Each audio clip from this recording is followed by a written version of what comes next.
He is the former cabinet minister in Malaysia, former Minister of Youth and Sports, Minister of Science, Technology and Innovation, and during the pandemic, he took us through the pandemic as a Minister of Health. He is now a radio presenter. He has his own podcast, Keluar Sekejap KS, and as a radio presenter, I believe he single-handedly increased the rating of that radio station. Not AG, not Farah Fauzana, or not even Johan. It is him who increased the rating of that station. And to me, he single-handedly redefined the phrase tall, dark, and handsome. He is also the Johor Youth Advisor and Board of Director JDT. Please welcome Khairy Jamaluddin.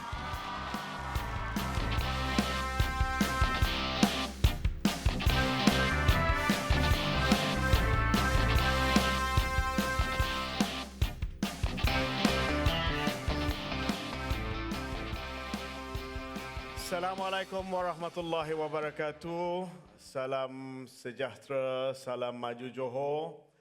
Thank you very much to the Master of Ceremonies. Thank you for the organizers of the Johor International Youth Conference and everyone here today. How is everyone doing? Alhamdulillah. It is always good to be in Johor.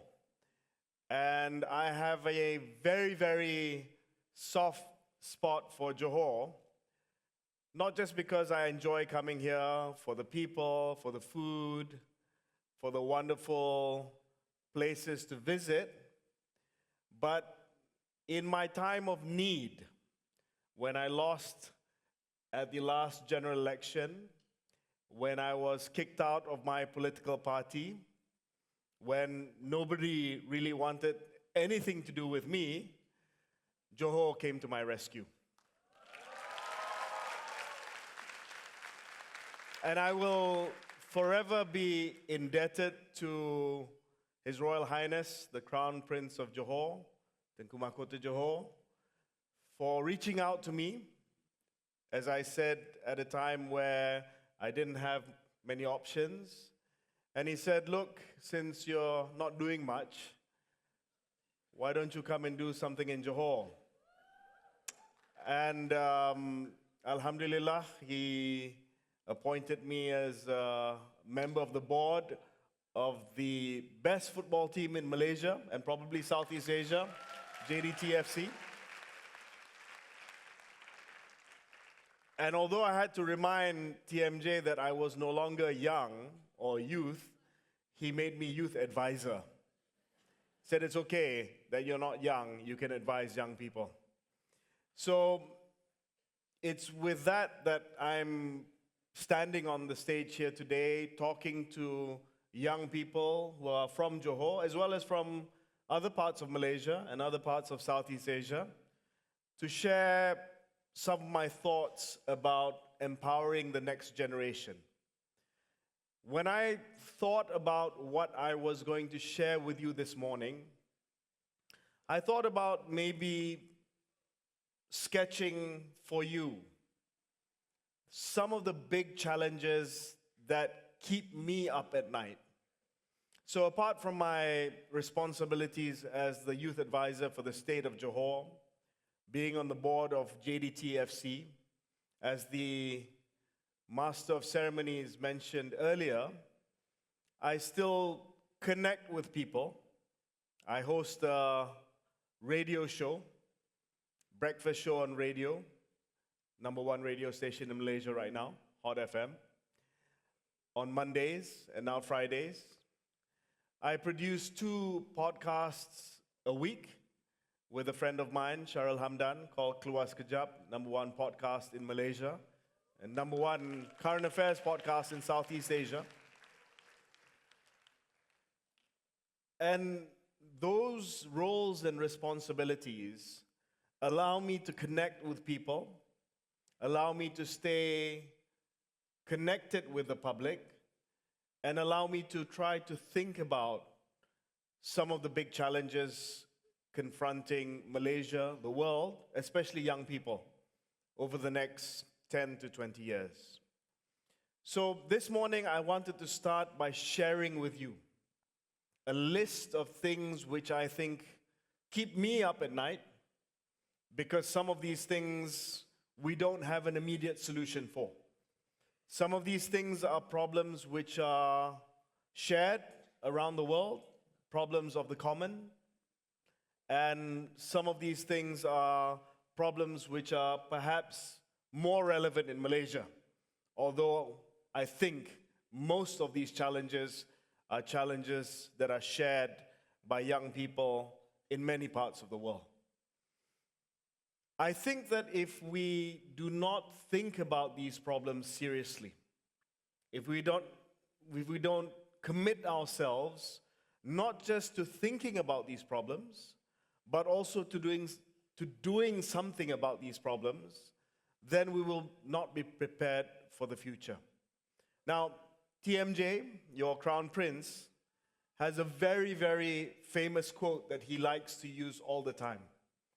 Vision without execution is hallucination. You have a vision, you have a dream, you know what the problems are, but if you don't do something about it, then you are just hallucinating and nothing gets done. So I'm going to talk first about these 7 big challenges, and they're not exhaustive. Some people will say, well, KJ didn't talk about this, he didn't talk about that.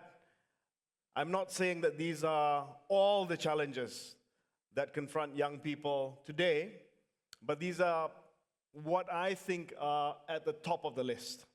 At the top of the list of what we should care about and what we should think about, you should think about as the next generation. So, the 7 issues that I thought about that I wanted to share with you today, and sorry, it's run off a bit. It's climate change, which the MB spoke of at length in his keynote address, opening keynote address. It's technology, such as artificial intelligence. It's employability, it's education, health and well-being, social media and truth, culture and identity. And I'll go through each and every one of them so that we can have an idea about what the challenges are for you and what the challenges are for policymakers, governments, and also civil society, youth groups, youth organizations, and also the private sector, businesses, startups, who have a role in all of this. So the first thing that I think as young people we should agree on is that climate change is real. And this is something that I think cannot be taken as a given, because there are politicians out there who want to tell you that it's not real, that it's not so important, especially politicians from countries where business interests are affected if we want to change for the better, especially if you want to talk to corporate interests who can get displaced by energy transition. So they will tell you that, no, actually it's not that bad. Climate change is not that bad. Yes, we have issues with the environment. Yes, we have issues with greenhouse gas emission, but it's not going to be something that is going to affect billions of people around the world in the next 10 to 15 years. I want us to agree on a fundamental truth, and I'll come to truths later, because the problem the world faces today is that we also live in a world of post-truth. What does that mean? Post-truth means that even something that for rational people like you and I is true, there will be irresponsible populist politicians come along and say, actually it's not true. Actually climate change is not real. Actually the vaccines are microchips that we're going to put in your body so that we can program you. I faced that when I was Minister of Health. So we have to agree that climate change is real, and it's perhaps the most important long-term existential threat for your generation and my generation. And I tell you why it's important, because this challenge is intergenerational. It's not just important for us here and now today, but it's important for generations to come. What we do today, whether we take climate change seriously, whether we accept it as a truth, has an impact on generations to come. So if we deny climate change, and if we become climate change denial brigade, then we're not just affecting ourselves, but I'm affecting my children, my sons, and their children, because this is a problem of the horizon. It's a problem that is intergenerational, and it's not something that you can solve overnight. If you want to achieve the target of preventing global warming by 2 degrees Celsius in 2100 from pre-industrial levels in 1900, a lot of things have to change. The trajectory right now, business as usual, not doing anything, will see temperatures rise by more than 3 degrees. By more than 3 degrees. We said 2 degrees is not enough. We've brought it down to 1.5 degrees now. Because at 2 degrees, 90% of the coral reefs in the world will be destroyed. So this is a fundamental, what people call existential problem. Existential maknanya kewujudan manusia affected by climate change. And it's not a problem for our children to kick down the road to them. It's a problem now because it takes time for mitigation measures to have an impact.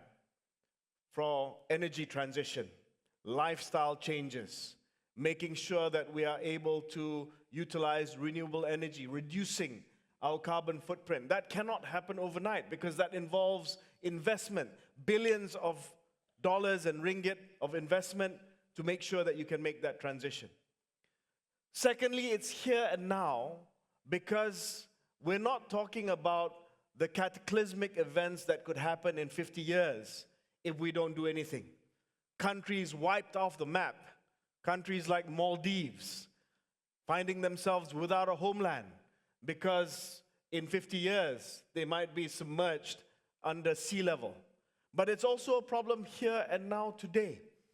You can just Google climate change and the havoc that it's wreaking on us today. You can see that here in Malaysia. You can see that with the haze.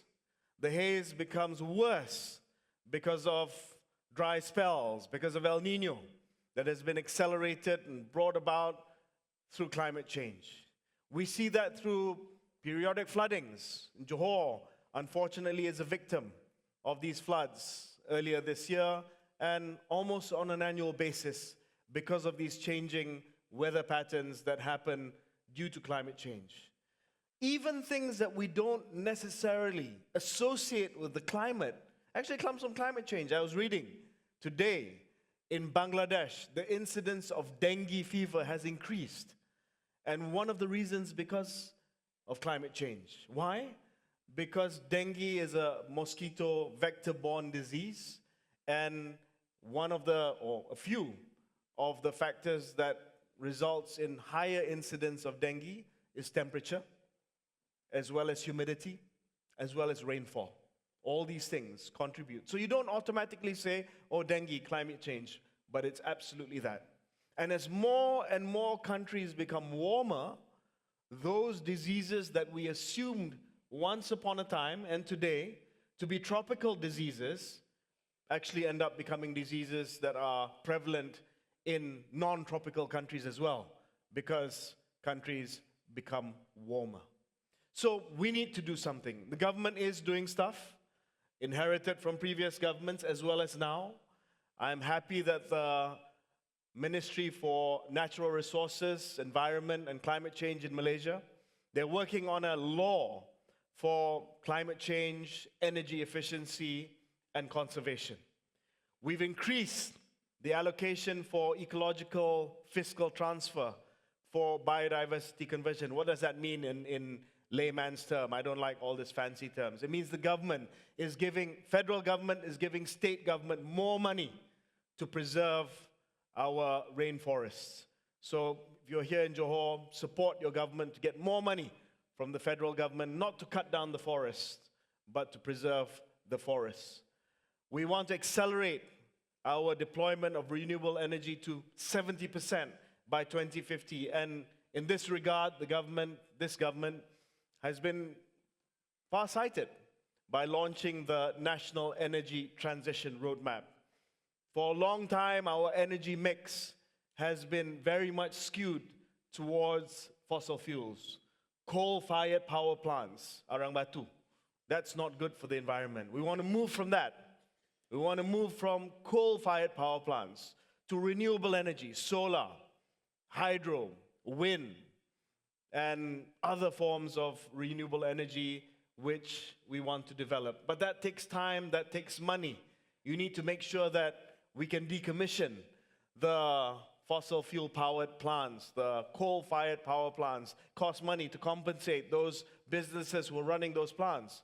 You have to make sure that your transmission grid is updated, upgraded, investments are made so that it can take the extra energy that comes from the renewable energy generation.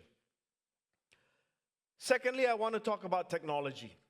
And I think this year has been a significant year as far as technology is concerned. I would say that this year is a year equivalent to when we had the internet, when we had personal computers, and if you go further back, when Alexander Graham Bell invented the telephone.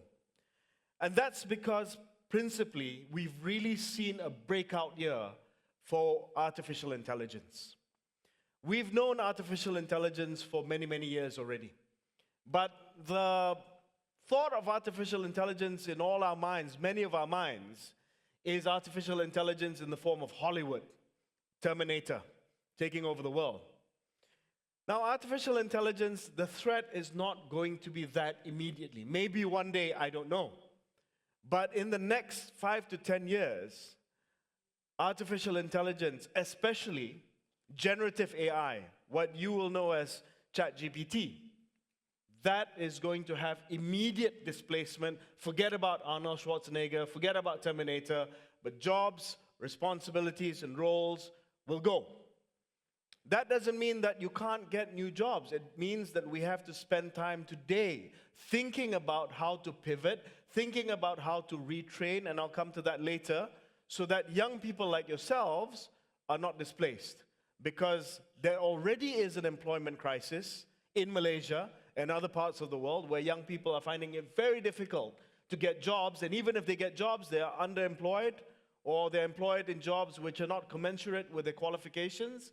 But that's going to be exacerbated by the fact that we have AI on our doorsteps. And generative AI is getting smarter by the second, and it's getting easier to use every minute. So we need to think long and hard. You need to think long and hard about your trajectory in the next 5 to 10 years. What you learn today will still be relevant, but you will have to relearn, you will have to reskill, and you will have to upskill, and I'll touch on that later. The second point that I want to make about technology is that young people, you need to ask your government today to start thinking about having regulations and guardrails for artificial intelligence. The more AI we use, the more we're going to see bias and prejudice come about because of AI. It's been well documented in other countries that in the algorithms themselves are biases that are built in. So when you use AI for welfare claims, for health insurance, we are concerned that the AI will give bias away from people who are deserving of those claims. So many countries have started thinking about regulation, some, like the European Union, heavy regulation, other jurisdictions, lighter touch, but Malaysia so far nothing. We need to think about guardrails, regulations for the development of AI, especially when it comes to public services. Now, I mentioned about employability, and this is a big thing that keeps me up at night because I am a proponent of young people. I believe in the youth, and also because I have young children. And that's employability. Now, we've got a couple of problems here in Malaysia. which are not unique to Malaysia, but one, it's that it's underemployment. You get your degree, but you find yourself in a job yang tidak setimpal dengan you punya kelayakan, basically. That's not commensurate with your qualification. You slogged away, you took your PTPTN higher education loans, but you have salary that's about 2,000 ringgit. It's not moved for the last 2,000 years. It's not moved for the last 20 years. So you have to start thinking to yourself, what can we do about this? What can we do about the fact that there's still a mismatch between the number of graduates with these degrees and the industries that want to take these graduates? Industries asking for something, universities, parents, students are coming up with something completely different. So yes, I agree with the fact that this government wants to have progressive wage, wants to make sure that we can lift all boats by having higher wages. But if the skills mismatch are still there, then it's not going to improve productivity. Companies are going to find it very difficult to pay these progressively higher wages, and it's not going to do anything for underemployment. That's why I want to come to my second point, a fourth point, which is education for higher productivity. The problem in Malaysia is that we've tried to move wages up. We came up with national minimum wage, which we've implemented for the last 4 to 5 years. Now we're waiting to see the details from the progressive wage policy that was announced by the Minister for Economic Affairs, Rafizi Ramli, nak naikkan gaji di Malaysia. The problem is, if you don't have increased productivity, that's going to have a substantial impact on companies. That's going to have a substantial impact on inflation in our country. And it's not going to be able to see the economy thrive because you've imposed regulations for higher wages, but you've not seen an increase in productivity. What does productivity mean? Very simple. Productivity means that you do more with the resources that you have. So say you have 10 people working in your factory or your shop, and you produce 1,000 garments every day. Productivity increase means that with the same 10 people, with the same resources that you have, but you've made investments in skills, you've made investments in capital, equipment, machinery, IT, whatever it is, from 1,000 pieces of garment or 1,000 pieces of your goods, you increase it to 2,000. That's productivity in a nutshell. That can only happen with skills, investment, capital, management know-how. So big part of my concern is how we're going to do that. And that comes with upskilling, that comes with making sure that we can commit ourselves to lifelong learning. I'm sorry, I've just gone ahead with the slides, but just still on education, we need to reimagine the education system. It's not just about formal education. It's also about making sure that we have parallel streams of education, a great TVET system, a great micro-credentialing system. I'm sorry I forwarded the slide, but I wanted to just touch on one thing, micro-credentialing. That means you're not done after you finish your degree. You're not done after you finish your diploma. You continue to find ways to upskill yourself. You can ask your company to apply for incentives and grants through HRDF, many of the government agencies, to continue to upskill yourself. And I'm not just saying this just on paper. I did it myself, and that comes to this slide. When I was working in government, when I was minister in charge of COVID vaccinations, when I was Minister of Health, although I had a day job as your minister, I micro-credentialed myself. I did an online course for 2 weeks on behavioral science.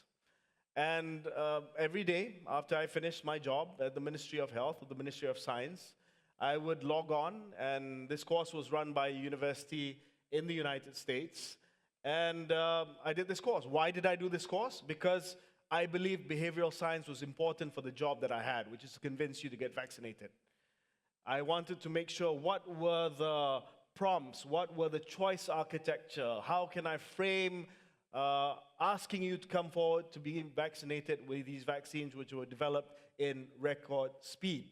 And of course, I don't know whether our success was because of behavioral science or because everyone was so desperate to get out of the lockdown. It didn't matter. What mattered was I bothered as a minister to take an online course at night because I believe that it would add value to my job. And that's what you should do as well. Now, I'm already at 6 minutes left. Health and well-being is another challenge that I wanted to talk to you about. And this is important for young people because the first one is a ticking time bomb. We have a non-communicable disease crisis impending. This is like the climate crisis. We know it's going to come. Sometimes we don't do anything about it. 1 in 5 Malaysian adults living with diabetes, 1 in 3 living with hypertension, nearly half are overweight or obese. We need to change the way we live. It's not easy.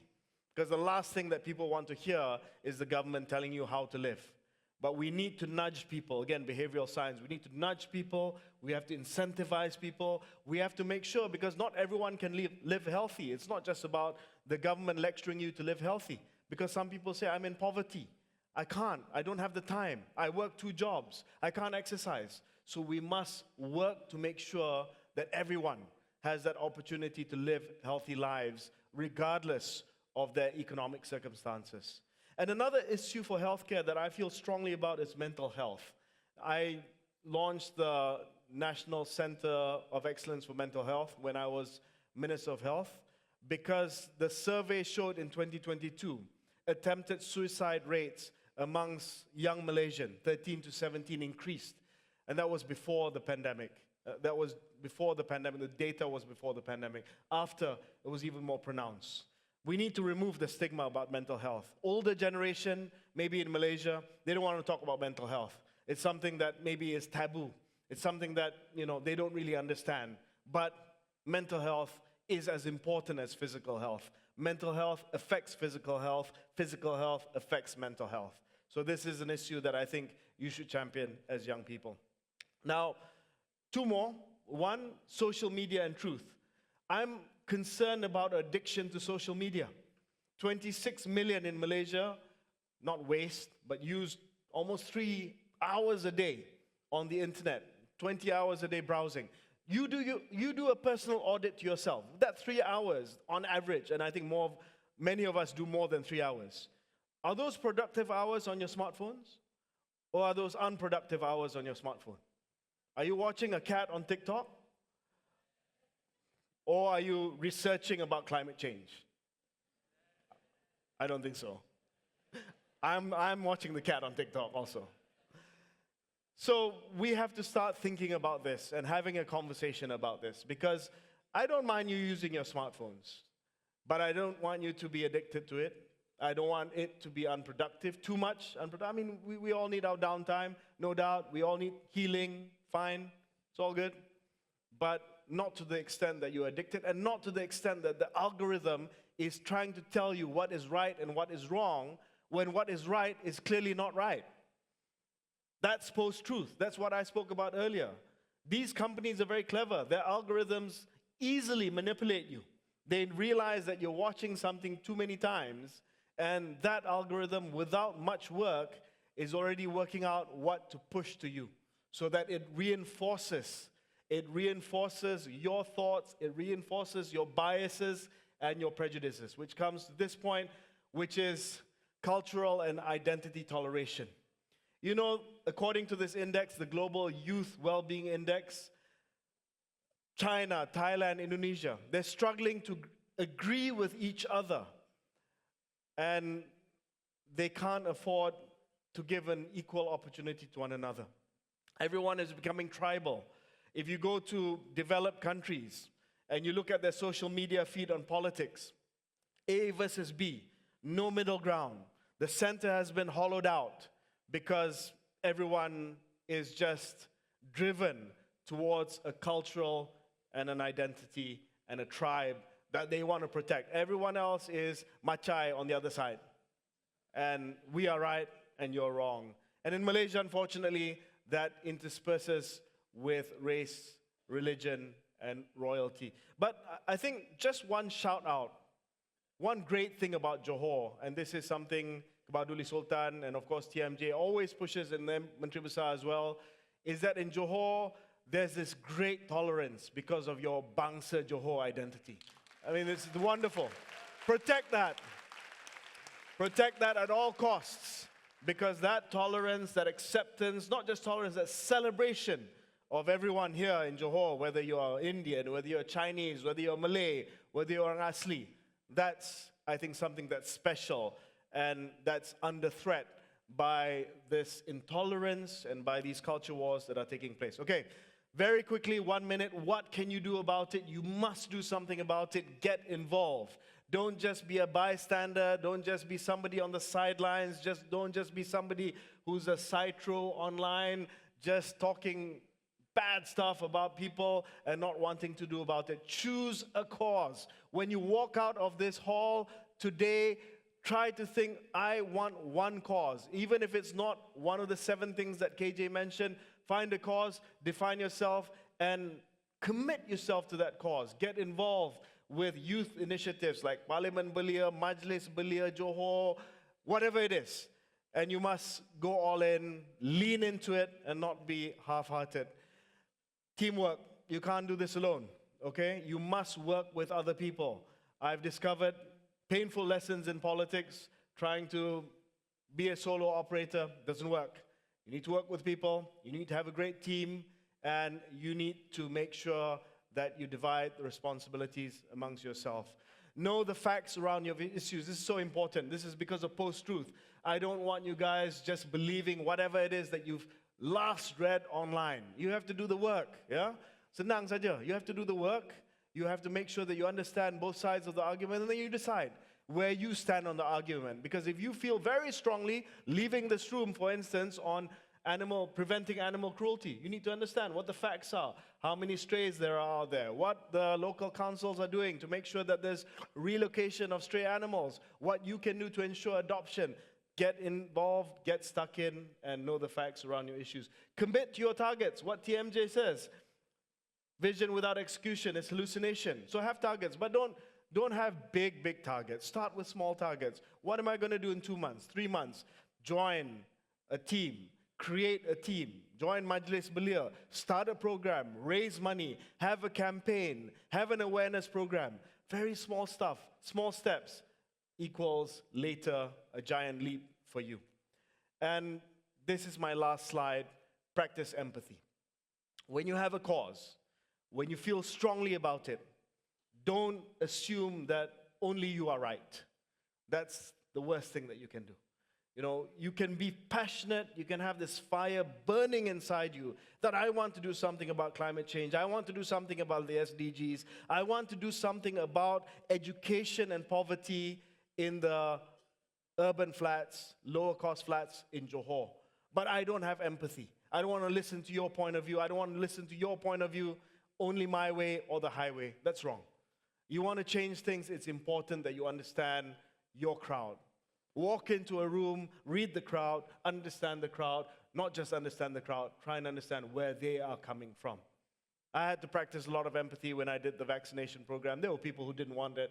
There were anti-vaxxers who were out to get me, but I needed to get this country out of the pandemic as quickly as possible. It didn't help to force people. You have to make sure that you reduce friction, make it as easy as possible. Say, yes, there are some side effects, but overall, it's better that we get people vaccinated than not. But have that humility and that empathy, because the world doesn't revolve around you, but you want to make sure that you can make that change. So thank you very much, and good luck, and go out there and make a change. Thank you, everyone. Thank you, ladies and gentlemen, Mr. Khairy Jamaluddin, KJ. Thank you, Khairy Jamaluddin, for such good advice. I don't know what he's doing in KL in that radio station. He should just come down to Johor and be in a radio station in Johor. Because Johor, we have a radio station, Best FM. I honestly think that he should be at Best FM. Do you think so? Yes. Don't know what he's doing in that radio station. I'm not going to mention the name of that station. But, well, you all know which one is it.